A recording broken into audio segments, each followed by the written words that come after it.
In this video, I will do away with the property change support in the subject, as you see it here in the weather sensor class. I have used this for a few videos now, but will remove it shortly. Not necessarily because this next approach is better, I just want to show you something which is applicable across more programming languages. The property change support is a Java construct, and while the idea is easy enough to implement, there are other more general approaches. But the current approach with the property change support also has a few issues. First, I have to give it event names. These are just strings, and we get no compile time checks that the event names used elsewhere are correct. I did show a fix by putting event names in a single place in an earlier video. My listeners are just receiving updated data of the object type. The object casting is a necessary evil if this property change support approach should be broadly reusable. But that just means I have to cast values in all of my listeners. If the type of the data is changed, my listeners are not updated, nor do I get compile time warnings or errors. So I have two potential runtime errors. These are annoying, as I may not be able to catch them before runtime. And with my problems in place, let's discuss a new solution. This comes with other problems though, so you have to pick which drawback you are okay with. For the new approach, I will remove the property change support and instead make a list per event. Let me first make a list for the temperature event. This list will contain a functional interface which allows me to register Lambda expressions as listeners.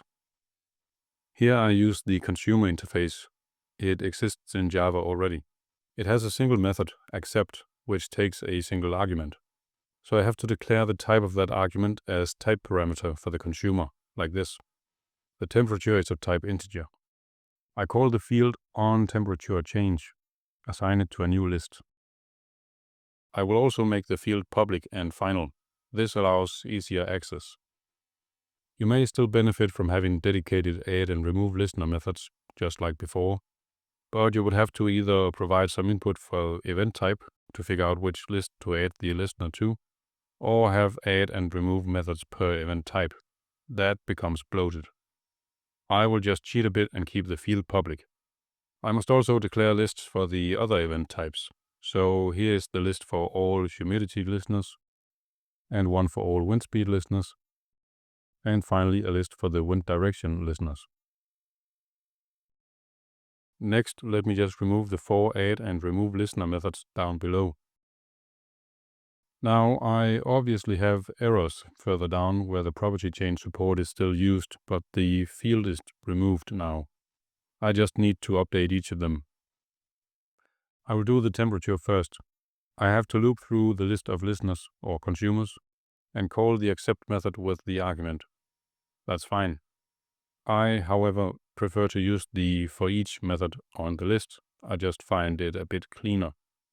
That method accepts a Lambda expression which defines what to do for each element in the list. So here I just call the accept method on the element which was a consumer. Then I have to update the humidity in a very similar manner, and the wind speed, and finally the wind direction. Now my subject is back to a working state. Let's move over to the start method. This one obviously complains because of the missing add listener methods, so let me just remove them. And let's tie everything together again. I will register the UI to the temperature change first. I do that by accessing the onTemperatureChange list on the weather sensor and adding a new Lambda expression, which is then an anonymous implementation of the consumer interface. The Lambda takes an argument of type integer, and I can convert that to text and pass that on to the UI class's setText method.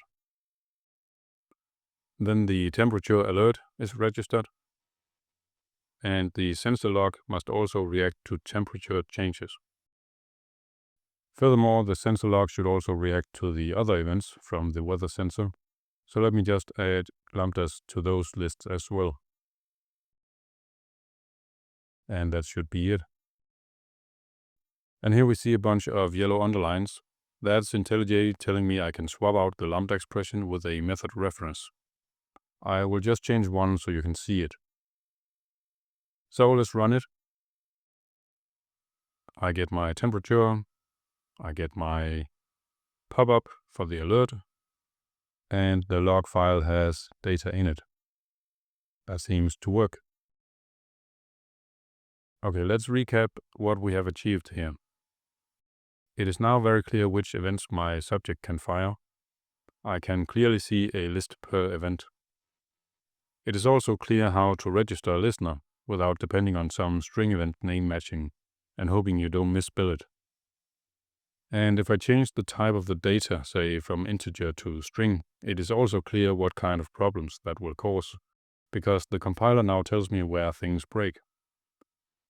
So I have fixed my initial two problems about the string named events and the casting of the data. Instead, I have perhaps complicated listener registration a little bit, at least if I do not want to just expose the lists. And new events require new lists, so I have to update the subject every time. So this approach is not strictly better, it is just different, and it is more broadly applicable across other programming languages. I think this is the end of my observer pattern journey, at least for now. I did originally tease about method references, which you just saw, but that change is so minor, which you just saw. I'm not sure it is important to cover that. Not in detail, at least. It's just a slightly different syntax, but otherwise the same setup. So, thank you for watching.